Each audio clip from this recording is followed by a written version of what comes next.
فيكون خيارهم يومئذ من يقول هلا واريتها وراء هذا الحائط.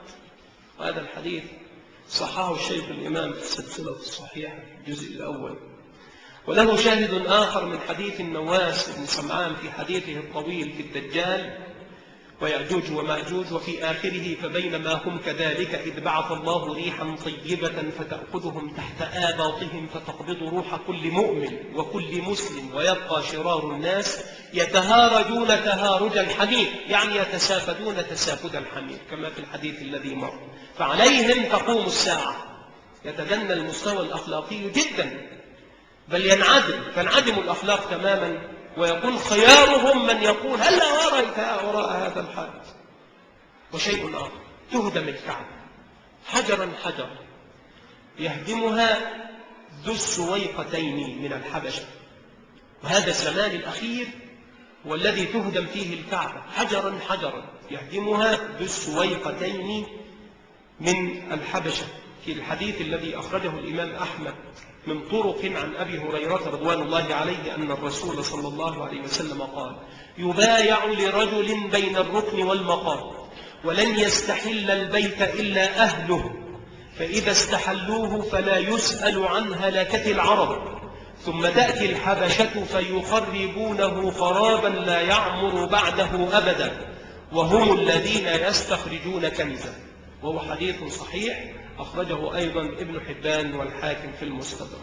ويقول النبي صلى الله عليه وسلم كما روى ذلك عبد الله بن عمر رضي الله عنهما وهو في المسند بإسناد صحيح: يخرب الكعبة ذو السويقتين من الحبشة ويسلبها حليها ويجردها من كسوتها، ولكأني أنظر إليه أصيلعا أفيدعا يضرب بمسحاته ومعوله.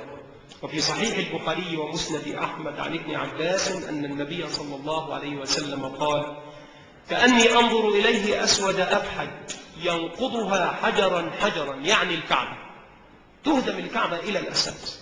وفي صحيح مسلم عن أبي هريرة عن الرسول صلى الله عليه وسلم قال: يخرب الكعبة ذو السويقتين من الحبشة. سمي أو لقب بذي السويقتين بصغر الساقين، فالسويقتان تصغير الساقين، وهي صفة للأحباش بالسودان غالبا. قد يقول قائل: كيف يهدمها هذا وقد جعلها الله تبارك وتعالى حرما آمنا؟ المعنى أن الله تبارك وتعالى جعلها حرما آمنا إلى قرب قيام الساعة وخراب الدنيا. هذا قاله النووي عليه الرحمة، يعني ليست إلى آخر الزمان، وإنما هي حرم آمن حتى لا يحج البيت، أو إلى قرب قيام الساعة وخراب الدنيا. وهذا صحيح إذا كان الهدم في هذا الوقت، وإلا فإن الأمر حكم شرعي وليس بقدري كوني، وحكم شرعي ألزم الله به عباده، يعني لا تحدثوا في الحرم شيئا، وإنما كونوا فيه آمنين مؤمنين لخلق الله ممن يشهد. فهو حكم شرعي فيه أمر. وأما أن يكون أمرا قدريا كونيا فليس كذلك، فإذا تمرد متمرد وانتهك حرمة الحرم فقد يمنعه الله كما فعل بأبرهة، وقد يتركه كما فعل مع القرامطة، فإنهم اجتاحوا الحرم وفعلوا عنده الأفاعيل، وقلعوا الحجر الأسود وأخذوه إلى البحرين، وظل عندهم زمانا وهزموا جيوش الدولة العباسية، وصارت الوساطات من أجل أن يعاد الحجر الأسود إلى موضعه، وهو مضبب بالفضة بعدما كسرت منه بعض الشظايا إلى غير ذلك. فهو حكم شرعي فيه أمر للخلق أن يكونوا آمنين في أنفسهم مؤمنين لغيرهم في الحرم الآمن.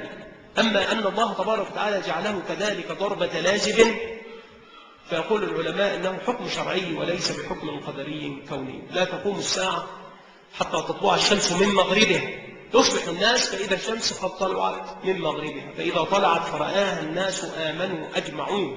هذا كلام المأمون صلى الله عليه وسلم. فذاك حين لا ينفع نفسا إيمانها لم تكن آمنت من قبل أو كسبت في إيمانها غيره، وهو حديث متفق على صحته. وتخرج الدابة كما أخبر الله تبارك وتعالى في آخر الزمان عندما يكثر الشر ويعم الفساد، ويكون الخير قلة في ذلك الزمان. الدابة التي ذكرها الحق تعالى في قوله: وإذا وقع القول عليهم أخرجنا لهم دابة من الأرض تكلمهم أن الناس كانوا بآياتنا لا يوقنون. هذه الدابة مخالفة للمعهود من دواب البشر. هل هي الجساسة التي ذكرت في حديث تميم بن أوس أو غير ذلك؟ كلام كثير للعلماء. جساسة التي تتجسس على ما في القلوب، سميت الجساسة ولقبت الجساسة التي تتجسس على ما في تعرف الكافر من المؤمن وتسمه في وجهه بسمة بعلامة يقرأها كل قارئ وكاتب وكل أمي جاهل. تخاطب الناس وتكلمهم، دابة تكلم الناس وتخاطبهم، وهي من أشراط الساعات الكبرى.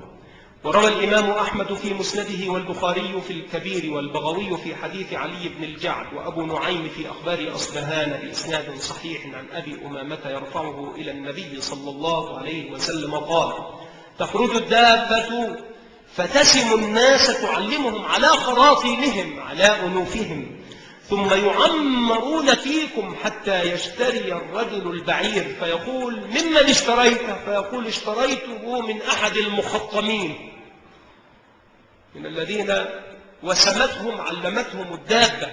ويعمرون، يظلون أعمارا متطاولة حتى يشتري الرجل البعير فيقول له أخوه: ممن اشتريته؟ يقول: اشتريته من أحد المخطمين. تخرج نار قبل قيام الساعة من قعر عدن من اليمن، نار عظيمة جدا تحشر الناس، تسوق الناس إلى محشرهم إلى أرض الشام. والنبي صلى الله عليه وسلم عندما ذكر العلامات العشر قال: وآخر ذلك نار تخرج من اليمن تطرد الناس إلى محشرهم.